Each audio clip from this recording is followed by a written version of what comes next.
visit this church, I saw the image of bride. Aha. Nung abot niya din yung dapitan, nakita niya kaning simbahan, nakita niya ang kulagway sa usa ka kaslunon.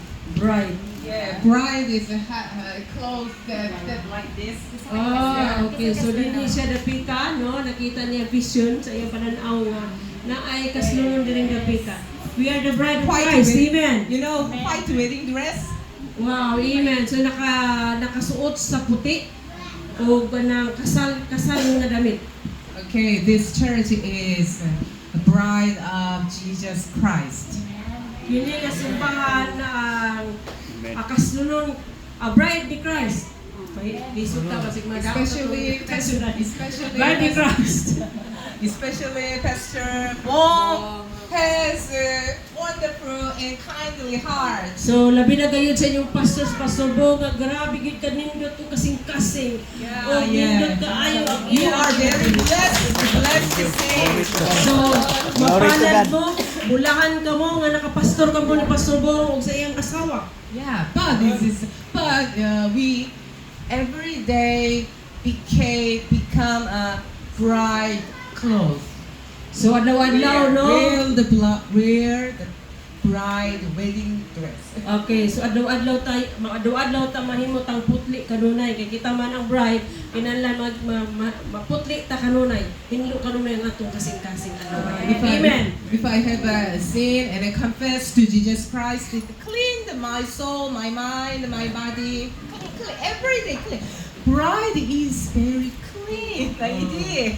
So kung natay mga salayan at dili nato itago atong isulti sa Ginoo maghinulsulta kay ang bride hinlo kana ang damit niya ang righteousness ni Christ atong isulob mo na ang anyang bot ibasabot. Didn't you imagine the dirty bride? No. So walay bride nga hugawan, di ba? Dili sila sa gumuot ang mga nahong hinlo kaayo. Mao na ang bride ni Jesus. Kita na mga igsoon. Every day we clean the blood of Jesus Christ and wear the white wedding dress. Wedding dress. Okay.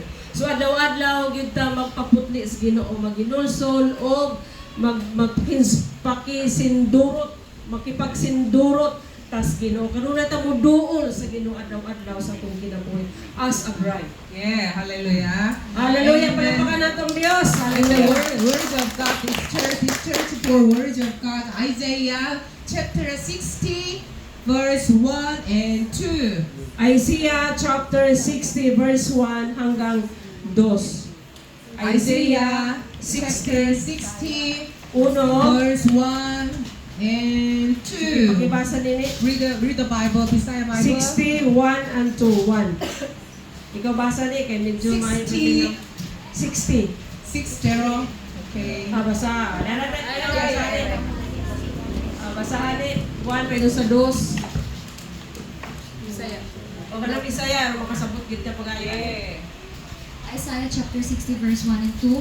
Bangon Jerusalem, sidla kay miabot na ang imong kahaya ug ang himaya sa Ginoo nagdanag na kanimo. Tabunan sa pangikit ang kalibutan ug ang katawhan tikyupan sa Ginoo.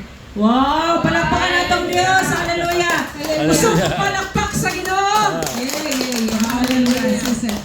God commanded, arise. Alright.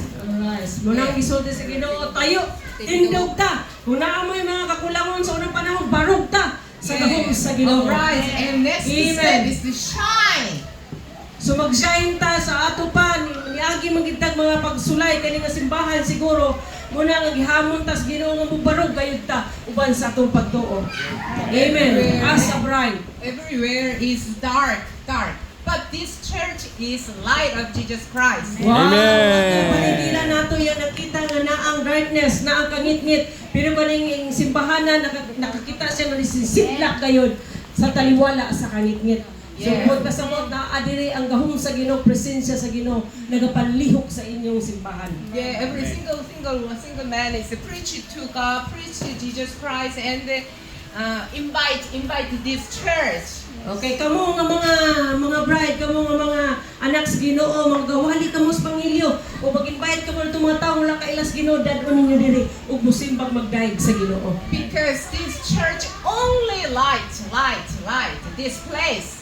So naa na diri ang presensya sa Ginoo, naa din hidapita mga dadon ninyo mga tao diri kay daghan pod paghuon sa Ginoo pag makadungog sila sa ebanghelyo. Amen. Panapangalan ng Diyos. Hallelujah.